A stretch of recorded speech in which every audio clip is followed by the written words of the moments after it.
no es creíble. actual, ¿no? Todos Con las dicen eso, dificultades que hay. Claro. Bueno, hablamos con Matías Cremonte, porque el otro tema es sí algo anunciado, porque terminó la pandemia y la supuesta crisis que conlleva. Hablamos con Matías Cremonte, que él es presidente de la Asociación de Abogados Laboralistas, porque se terminó la doble indemnización. Matías. Así es, buenos días. ¿Qué significado tiene? Bueno, que aquellos empleadores que decidan despedir a cualquier trabajador o trabajadora sin ningún tipo de causa, ¿no? Hablamos del despido que se conoce como arbitrario, es decir, que no tiene un justificativo en conducta ni en razones económicas, sino simplemente decide despedir a alguien, tiene que pagarle la indemnización que establece la ley de contrato de trabajo sin los agravamientos de esa indemnización que se habían establecido en diciembre de 2019, es decir, antes de la pandemia. Esto no tiene que ver con la pandemia, tiene que ver con la crisis económica y ocupacional, según el propio gobierno, cuando asumió en diciembre de 2019, ameritaban elevar la indemnización con un objetivo muy claro, es decir, la de proteger, el objetivo de proteger el empleo, no de que si despiden a alguien le paguen un poco más a esa persona y entonces se beneficie particularmente quien es despedido, sino justamente establecer mayores barreras disuasorias a quienes van a despedir a alguien y que en todo caso pensarán en no despedirlo, es decir, proteger esa fuente de trabajo en función de que tiene un costo mayor desde el punto de vista del empresario. Hablemos un minutito de derecho internacional o derecho comparado internacional en materia laboral. ¿Qué pasa en el mundo con este tema de la doble indemnización o de la indemnización por despido? No, en el mundo cada sistema, digamos, cada país tiene su especial protección. Todos los gobiernos, todos los estados del mundo, a través de sus constituciones nacionales, tienen el mandato de crear empleo, de garantizarle empleo a todas las personas que lo único que pueden hacer para vivir es tener un empleo, un salario y así sobrevivir. El resto sería una cuestión asistencial del Estado o quienes son empresarios. Pero entonces, la gran mayoría de la población del mundo tiene que trabajar para vivir. Los estados tienen la obligación de garantizar el trabajo como sea, por supuesto con políticas públicas, con medidas legislativas.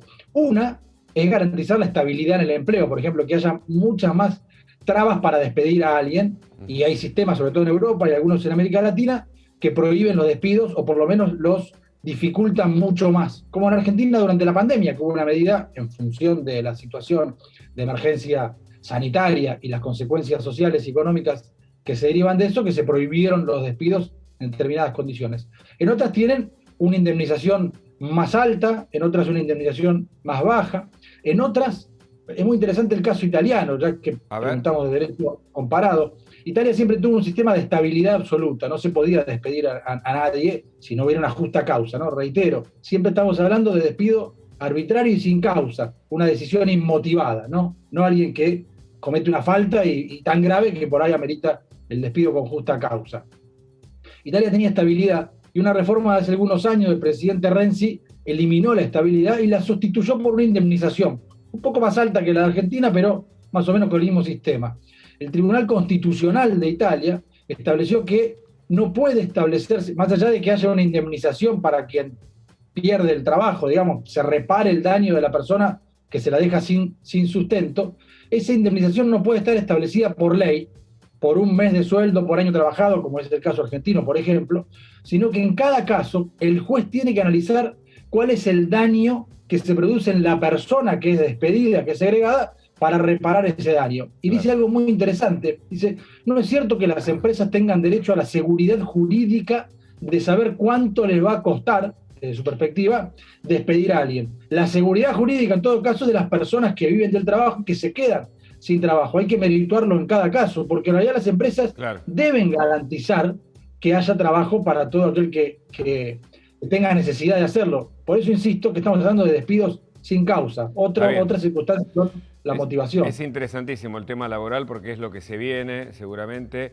Para muchos, por ejemplo, el sistema norteamericano hace que la indemnización sea baja, pero la oferta sea muy alta. Es decir, que también esto, al revés, afecta muchas veces al empleador que no quiere contratar a nadie porque hay una industria del juicio que hace que contrata a una persona y mañana pierde su empresa como consecuencia de este tipo de protecciones o de lo que se llama industria del juicio laboral, que también existe, vos lo sabrás, o se llama de ese modo. Entonces, hay como un equilibrio que no logramos tener, me parece, entre nosotros, ¿no?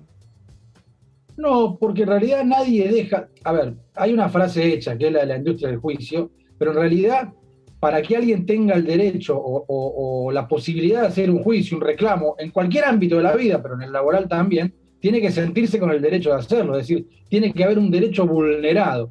En Argentina hay más de un 35% de la población económicamente activa contratada de forma ilegal, es decir, no registrada la relación y en todo caso, o mejor dicho, como consecuencia de eso, normalmente con un salario menor al que le corresponde, son despedidos sin indemnización, es decir, Y bueno, no pero tienen por ningún eso, derecho. a eso iba, justamente, esa promiscuidad o ese fuera del sistema, tal vez se dé por las excesivas sanciones que sufren los empleadores dentro del sistema. Entonces, nadie quiere contratar a nadie en forma blanqueada, como se dice, formal, sino que o tiene que pagar sus propios impuestos el contratado, es decir, que hay una serie de regulaciones que se van dando al margen de la ley justamente por este tema, ¿no?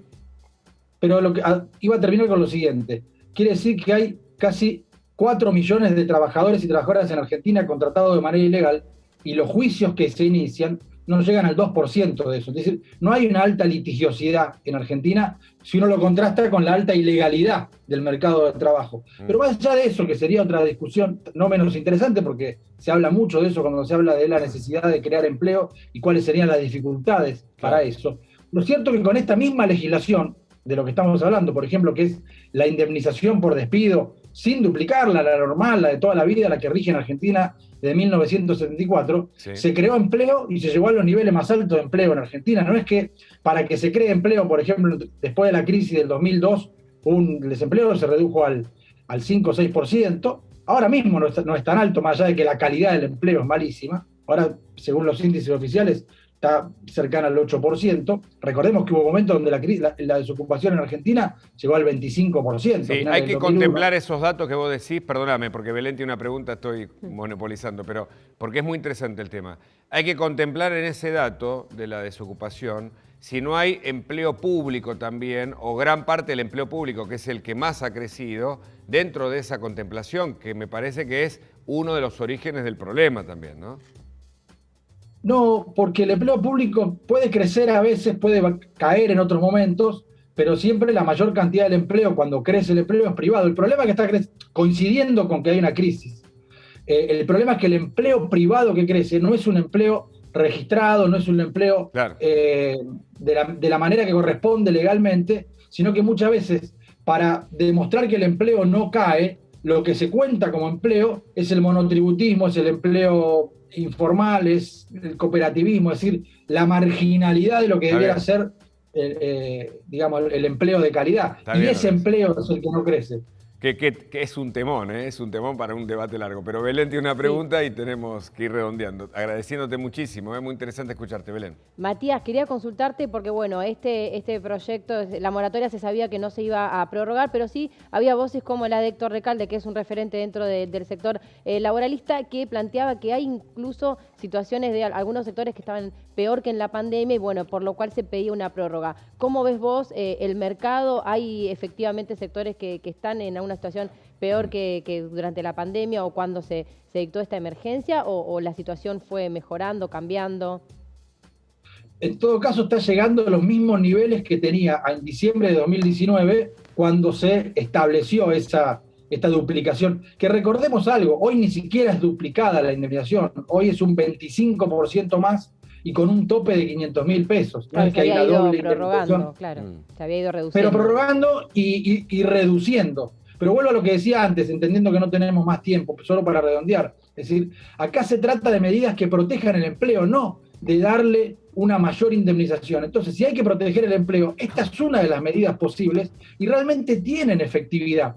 Porque una persona que va a despedir a alguien, si tiene un costo mayor de la perspectiva, porque no es un costo, pero de la perspectiva del empresario, probablemente lo piense dos veces y se sienta disuadido de despedir y eso fomenta que por lo menos se mantenga el empleo, ¿no? Desde ese punto de vista, imagino que lo dicen la mayoría de los laboralistas, no solo por la protección de esa persona que si es despedida y tiene un poco más de dinero, tampoco se le resuelve de fondo el problema, va a sustentarse por ahí unos meses más, pero luego necesita de un nuevo trabajo para seguir viviendo, lógicamente. Interesante, ¿eh? Te vamos a volver a a llamar porque además lo explicás muy bien el tema. Y es un tema para debatir y yo creo que es el tema que se viene, que no está resuelto porque además los nuevos modos laborales han cambiado, el home office, hay tanto para decir sobre el tema que a veces hay que adecuar el derecho a las nuevas realidades. Pero, de nuevo, muchas gracias por el contacto. Al contrario, gracias a ustedes. Buen día. Hasta luego. Qué temón el laboral, Belén. Sí, las condiciones para generar empleo. Las condiciones para generar empleo, los nuevos modos de empleo, los nuevos servicios, la tecnología, la inteligencia aplicada. ¿De qué viven nuestros jóvenes? ¿Cuál es el mundo que viene? Las demandas.